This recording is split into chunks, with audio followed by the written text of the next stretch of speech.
নমস্কার, সবাই কেমন আছেন? আশা করি সবাই খুব ভালোই আছেন। আমিও বেশ আজকে ভালোই আছি। আজকে আসলে যাচ্ছি আমি ভূতনাথ মন্দিরে। অনেকদিন ধরেই মন করছিল যাব, আর যাওয়া হয়ে উঠছিল না। তো আজকে সোমবার, তাই আমি চলে গেলাম ভূতনাথ মন্দিরে।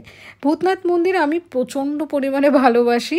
অ্যাকচুয়ালি 2013-14তে আমি ফার্স্ট জানতে পারি যে এখানে এই মন্দিরটা আছে, এবং তারপর থেকে সেই যাওয়া শুরু করি এবং এখনও যাই, এবং সবথেকে বোধহয় শান্তি আমি এখানে পাই গিয়ে।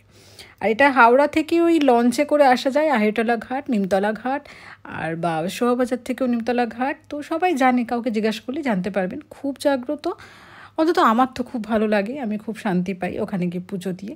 তো 4টে সোমবার যাব বলে ঠিক করেছি, মানে মনস্থির করেছি। এই প্রথম সোমবারটা গেলাম, আরও 3টে সোমবার বাকি রয়েছে। এখানে পুজো তো দিলাম, পুজো দেওয়ার পর পুজোর ভেতরে তো আমি পারিনি আপনার ভিডিও তুলতে, কারণ কোনো অ্যালাউড না। একটু ধ্যান করলাম, তারপরে পাশেই যে এই জায়গাটা রয়েছে যেখানে রবীন্দ্রনাথ ঠাকুরের সমাধিটা যেখানটায় থাকে, তো সেইখানটায় একটুখানি বসলাম।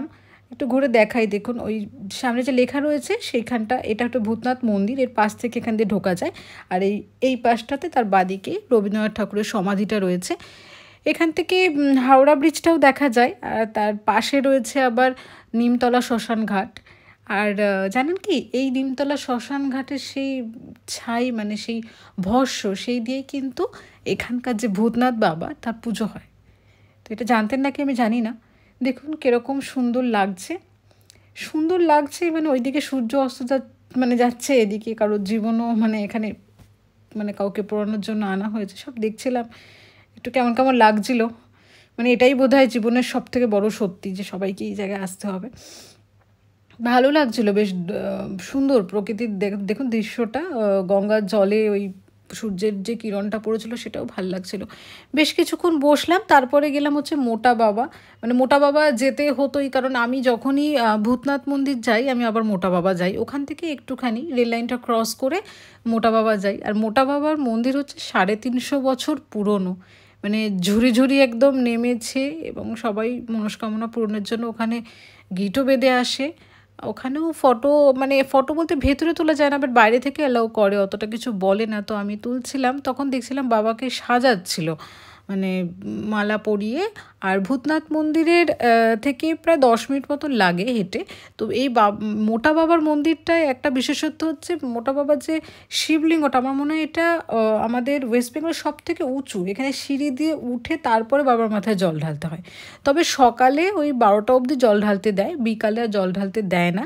বিকালে সিঙ্গার করাই এরকম। তো আপনি শুধু বাইরে থেকে দর্শনটাই করতে পারবেন।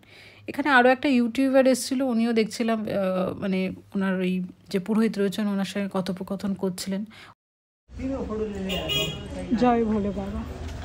350 বছর পুরনো এই মন্দির, সত্যি কলকাতার বুকে ভাবা যায় এত বড় একটা শিব মন্দির রয়েছে, কিন্তু অনেকেই জানেন না। তো যারা জানেন না তাদের জন্য এটা দেখাচ্ছি। জয় ভোলে বাবা।